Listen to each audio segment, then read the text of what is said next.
When my friend George called me one evening, his voice was heavy. "John," he said, "I never thought I'd feel this alone.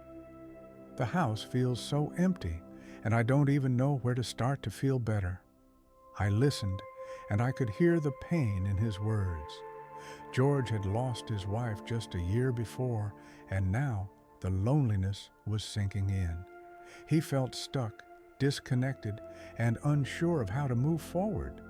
That call wasn't just a conversation, it was a wake-up call. I realize so many of us, as we grow older, face this same challenge. How do we cope with being alone? But here's the good news. There are ways to not just survive loneliness, but to turn it into an opportunity for growth and strength. Today, I'm going to share 10 Stoic-inspired tips that help George and me find peace, purpose, and even joy in the midst of loneliness. These aren't just theories, they're practical steps you can take right now to change your perspective and your life. So grab a notebook, or better yet, save this video, because what I'm about to share might be exactly what you need. And don't forget to subscribe to this channel. Your support helps me keep bringing you life lessons and wisdom. Let's dive in. At 80, I'm sharing heartfelt wisdom and real-life stories to inspire you. Help us reach 1,000 new subscribers. Your support means everything. Hit subscribe and join this incredible journey today. Loneliness. It's something most of us never prepare for. But as we grow older, it becomes a reality for many. Maybe your kids have moved far away, or you've lost a partner, or friends just aren't around as much anymore. It can leave you feeling isolated, stuck in your thoughts, and unsure of what to do next. That's exactly where my friend George found himself. When he called me that day, he was overwhelmed by the silence of his empty home. But you know what I told him? Loneliness doesn't have to be a curse. It can be a chance to discover new strength, purpose, and joy. The Stoics believe that life's challenges, including loneliness, are opportunities for growth. Their wisdom, paired with some practical steps, helped George turn his life around. And today, I want to share those same lessons with you. Together, we'll explore 10 Stoic-inspired tips that can transform loneliness into a powerful force for good in your life. Let's start with the first one, something the Stoics called the art of reframing. When George called me, feeling overwhelmed by the silence in his house, I asked him something simple. What if this isn't loneliness, but a chance to finally spend time with yourself? He was quiet for a moment before saying, "I never thought of it that way." The Stoics taught us to see challenges as opportunities. Seneca once said, "We suffer more often in imagination than in reality." Loneliness, when reframed, can become solitude, a chance to reconnect with yourself, rediscover old interests, or simply reflect on your life. George started journaling every morning, writing down his thoughts and memories. He told me later that those moments became his favorite part of the day. It was a time to think, to dream, and to find peace within himself. If you're feeling lonely, try spending 10 minutes a day writing down whatever comes to mind. You might just find that silence is less of a burden and more of a gift. "John," George told me once, "I can't control who visits or calls me. That's what hurts the most."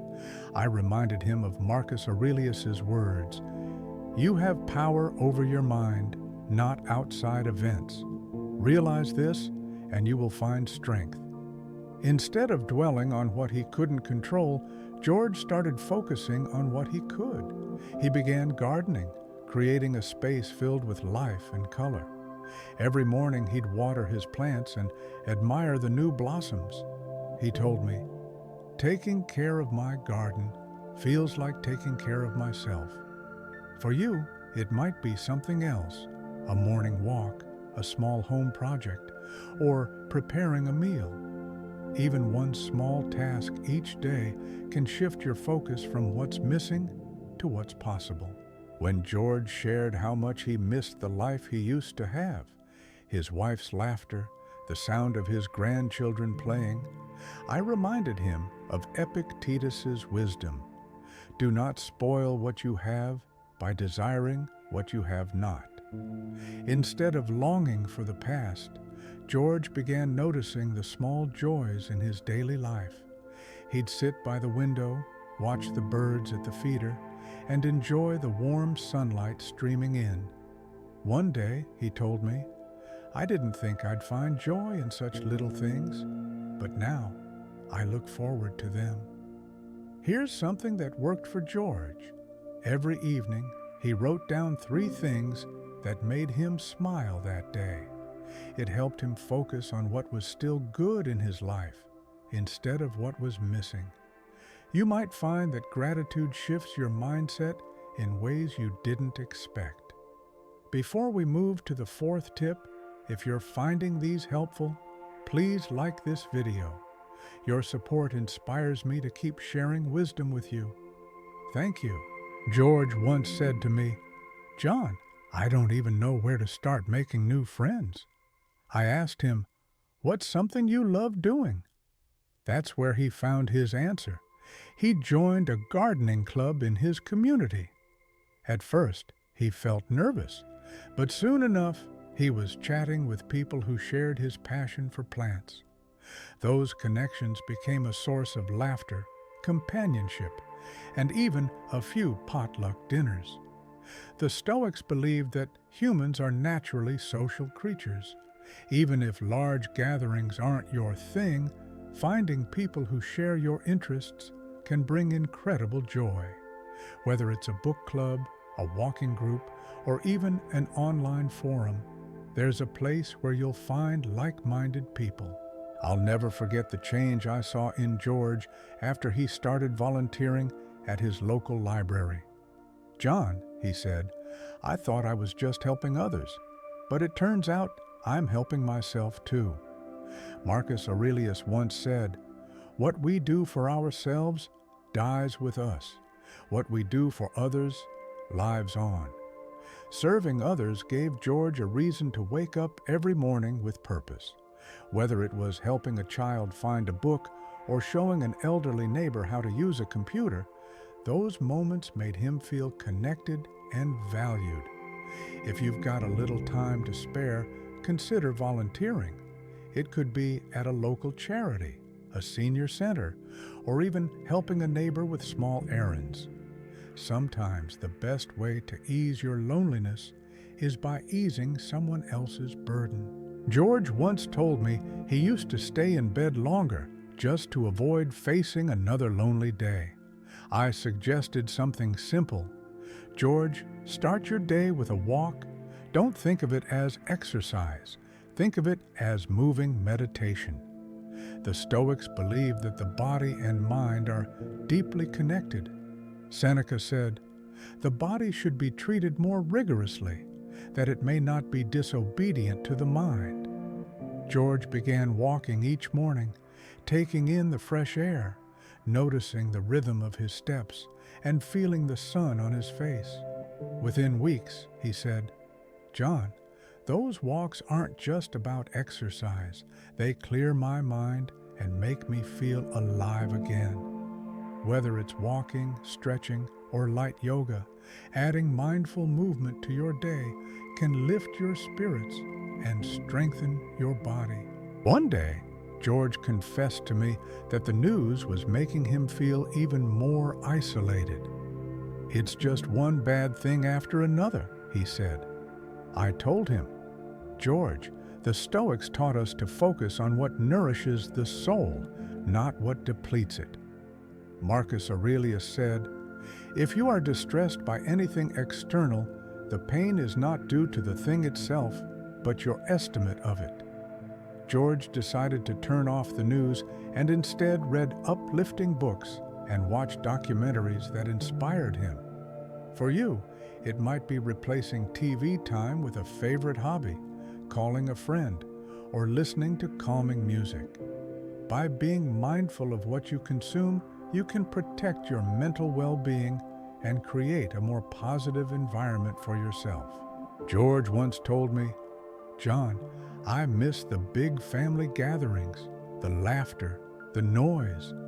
I smiled and asked him, "What about the little things? Do you still enjoy your coffee in the morning?" He laughed. "I do. It's the best part of my day."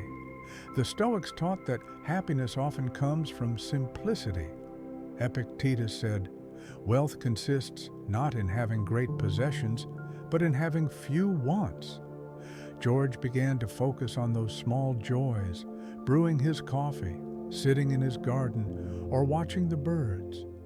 Take a moment each day to savor the little things, the warmth of a blanket, the taste of a good meal, or the sound of rain.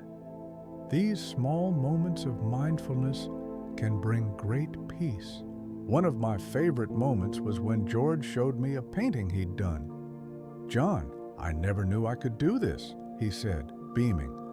He'd started taking an online art class and discovered a hidden talent.